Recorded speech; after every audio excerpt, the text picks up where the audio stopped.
মধ্যপ্রাচ্যে দীর্ঘদিনের উত্তেজনা প্রশমনের প্রত্যাশা, যুক্তরাষ্ট্রের ডলারের দুর্বলতা এবং মার্কিন ট্রেজারি বন্ডের ফলন কমে যাওয়ার প্রভাবে আন্তর্জাতিক বাজারে টানা চতুর্থ দিনের মতো বেড়েছে সোনার দাম। বৃহস্পতিবার স্পট গোল্ডের দাম গত 7 সপ্তাহের সর্বোচ্চ অবস্থানে পৌঁছেছে। একই সঙ্গে যুক্তরাষ্ট্রের স্বর্ণ ফিউচার্সের দাম 0.5% বেড়ে প্রতি আউন্স $4,324 লেনদেন হচ্ছে। বিশ্ববাজারে এমন পরিবর্তনের কারণে দেশের বাজারে সোনার দাম বাড়িয়েছে Bangladesh jewellers association BAJUS. 6 August বৃহস্পতিবার সকাল 10টা থেকে ভ্যাটসহ 22 ক্যারেটের প্রতি ভরি সোনার গয়নার দাম 9,856 টাকা বাড়িয়ে 2,32,930 টাকায় বিক্রি হচ্ছে। সোনার গয়নার মতো রূপার গয়নার দামও ভ্যাটসহ নির্ধারণ করা হয়েছে। ভ্যাটসহ 22 ক্যারেটের প্রতি ভরি রূপার গহনার দাম 292 টাকা বাড়িয়ে নতুন দাম নির্ধারণ করা হয়েছে 4,899 টাকা। বাজার বিশ্লেষকদের মতে মধ্যপ্রাচ্যে যুদ্ধ পরিস্থিতি নিরসনের সম্ভাবনা তৈরি হওয়ায় বিনিয়োগকারীদের আস্থাও বাড়ছে। বিশেষ করে হরমুজ প্রণালী পুনরায় স্বাভাবিকভাবে চালু হওয়ার সম্ভাবনা এবং কূটনৈতিক সমাধানের অগ্রগতি আন্তর্জাতিক আর্থিক বাজারে ইতিবাচক প্রভাব ফেলেছে, যার প্রভাব পড়ছে স্বর্ণের বাজারেও।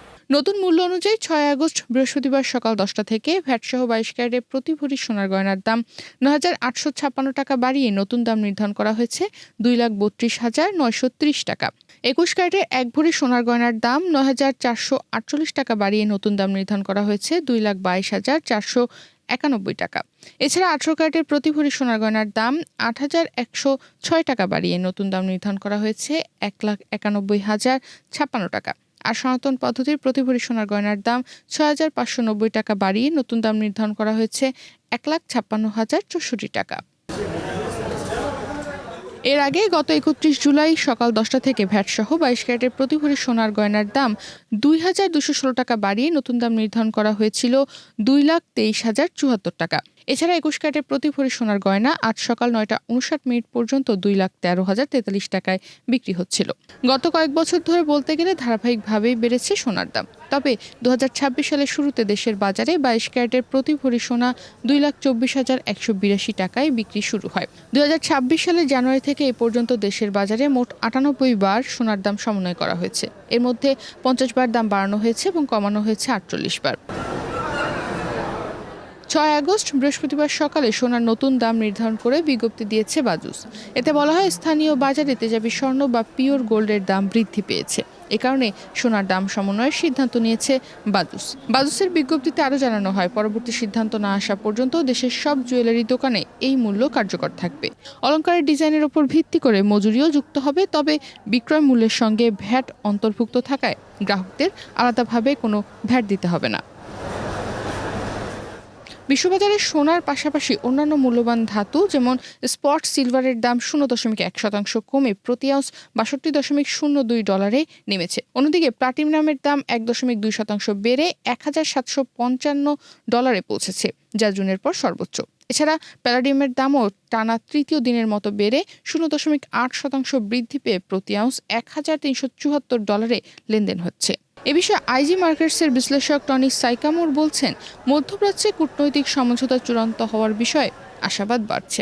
এর ফলে তেলের দামের ওপর নিম্নমুখী চাপ বজায় থাকতে পারে। তেলের দাম কম থাকলে মূল্যস্ফীতির চাপও সীমিত থাকবে এবং কেন্দ্রীয় ব্যাংকগুলো সুদের হার বাড়ানোর প্রয়োজন কমে যাবে। এই পরিস্থিতি সোনার বাজারের জন্য ইতিবাচক। তিনি আরও বলেন, সোনার দাম যদি 200 দিনের মুভিং অ্যাভারেজের ওপর স্থায়ীভাবে অবস্থান করতে পারে তাহলে বাজার আরও শক্তিশালী ঊর্ধ্বমুখী ধারা তৈরি করতে পারে এবং সোনার দাম $5,000 দিকেও অগ্রসর হওয়ার সুযোগ রয়েছে। এদিকে রয়টার্সের এক প্রতিবেদনে বলা হয়েছে, 5 মাস ধরে চলা ইরান যুক্তরাষ্ট্র সংঘাতের অবসান ঘটাতে ইরান ও ওমানের মধ্যে একটি সম্ভাব্য চুক্তি নিয়ে আলোচনা চলছে। চুক্তি বাস্তবায়িত হলে হরমুজ প্রণালী দিয়ে উপসাগরে প্রবেশকারী জাহাজগুলোর ওপর তেহরানের নিয়ন্ত্রণ থাকবে। এই সম্ভাবনাকেই বাজার ইতিবাচকভাবে মূল্যায়ন করছে। এদিকে গত 28 ফেব্রুয়ারি যুক্তরাষ্ট্র ইরান সংঘাত শুরুর পর থেকে আন্তর্জাতিক বাজারে সোনার দাম প্রায় 19% কমেছিল।